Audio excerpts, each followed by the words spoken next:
Hello बच्चों, मैं रेशमा मोरगुलवाल। आज हम सीखेंगे क्रिया विशेषण। क्रिया विशेषण परिभाषा। जो शब्द क्रिया की विशेषता बताते हैं उन्हें क्रिया विशेषण कहते हैं। वह शब्द जो क्रिया की विशेषता, समय, स्थान, रीति और परिमाण बताए क्रिया विशेषण कहलाता है। जैसे वह घोड़ा बहुत तेज दौड़ता है। इस वाक्य में दौड़ने की क्रिया हो रही है और उसके बारे में विशेष जानकारी देने वाला शब्द तेज है, इसलिए तेज शब्द क्रिया विशेषण कहलाएगा। लता मंगेशकर अच्छा गाती है।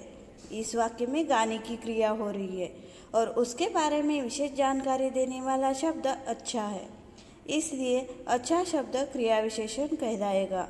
और कुछ उदाहरण देखेंगे। वह आजीवन काम करता रहा। मुझे बहुत दूर जाना है। उसने श्रद्धापूर्वक सत्कार किया।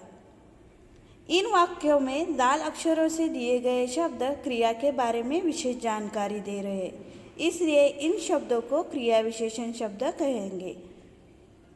अब हम क्रिया विशेषण के प्रकारों की जानकारी प्राप्त करते हैं। क्रिया विशेषण के 4 प्रकार होते हैं: कालवाचक, स्थानवाचक, परिमाणवाचक और रीतिवाचक।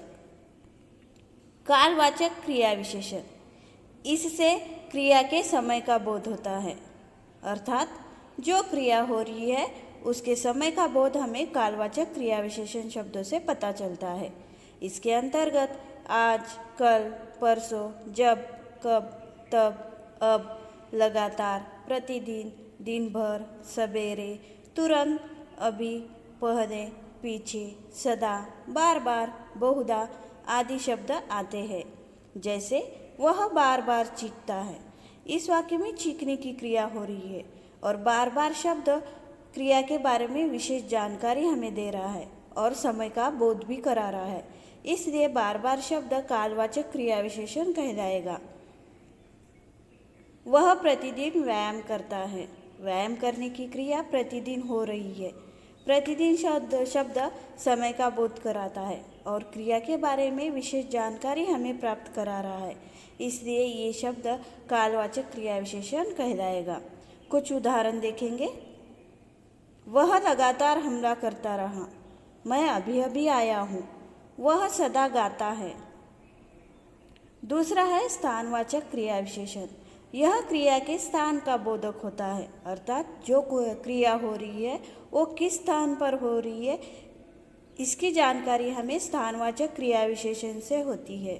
इसके अंतर्गत यहाँ, वहाँ, आगे, पीछे, बाहर, भीतर, ऊपर, नीचे, इधर उधर, अगल बगल, चारों ओर आदि शब्द आते हैं। जैसे वह आगे गया है। गया शब्द क्रिया है और उसके बारे में विशेष जानकारी देने वाला शब्द आगे, जो कि स्थान को दर्शाता है। बिल्ली ऊपर बैठी है। ऊपर शब्द क्रिया के बारे में विशेष जानकारी दे रहा है और वो स्थानवाचक है, इसलिए इस शब्द को स्थानवाचक क्रिया विशेषण कहेंगे। कुछ उदाहरण देखेंगे हम। वे इधर उधर चले गए। वो बिल्ली के पीछे भाग रही थी। बिल्ली भीतर भाग गई।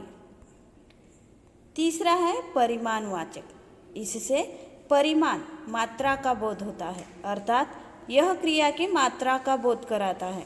इसके अंतर्गत बहुत, बड़ा, बिल्कुल, अत्यंत, अतिशय, कुछ, लगभग, किंचित, केवल, यथेष्ट, काफ़ी, थोड़ा आदि शब्द आते हैं। जैसे वह अत्यंत क्रोधित था। यहाँ पर क्रोधित होने की क्रिया हो रही है और उसकी मात्रा बताने वाला शब्द अत्यंत है। अत्यंत शब्द से जो क्रिया हो रही है उसकी मात्रा का हमें बोध हो रहा है। मेरा गृह कार्य लगभग होते आया। लगभग शब्द क्रिया की मात्रा बता रहा है। और कुछ उदाहरण हम देखेंगे। वह बहुत कार्य करता है। उन्होंने बिल्कुल सही कहा। उसे यथेष्ट सम्मान मिला। लाल अक्षरों में दिए गए शब्द क्रिया के बारे में विशेष जानकारी दे रहे हैं और क्रिया की मात्रा का बोध करा रहे हैं। चौथा है रीतिवाचक। यह क्रिया की रीति, क्रिया कैसे हो रही है इसका बोध कराता है। इसके अंतर्गत स्वीकार, विधि, निषेध, निश्चय, अनिश्चय, अवधारण, सचमुच, अचानक, इसलिए, शायद, प्रयोजन और कारण का बोध कराता है। जैसे वह अचानक दौड़ा। इस वाक्य में दौड़ने की क्रिया हो रही है और वो कैसे हुई? अचानक हुई। रीतिवाचक क्रिया विशेषण में जो क्रिया हो रही है वो कैसे हो रही है इसका बोध कराते हैं। मेरा निवेदन स्वीकार करो।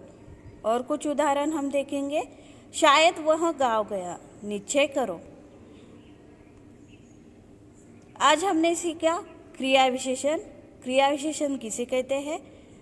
जो शब्द क्रिया के बारे में विशेष जानकारी देता है उसे क्रिया विशेषण कहते हैं। क्रिया विशेषण के 4 प्रकार होते हैं: कालवाचक, स्थानवाचक, परिमाणवाचक और रीतिवाचक। कालवाचक क्रिया विशेषण समय का बोध कराता है। स्थानवाचक क्रिया विशेषण स्थान का बोध कराते हैं। परिमाणवाचक क्रिया विशेषण मात्रा का बोध कराते हैं और रीतिवाचक क्रिया विशेषण जो क्रिया हो रही है वो कैसे हो रही है इसका बोध कराते हैं।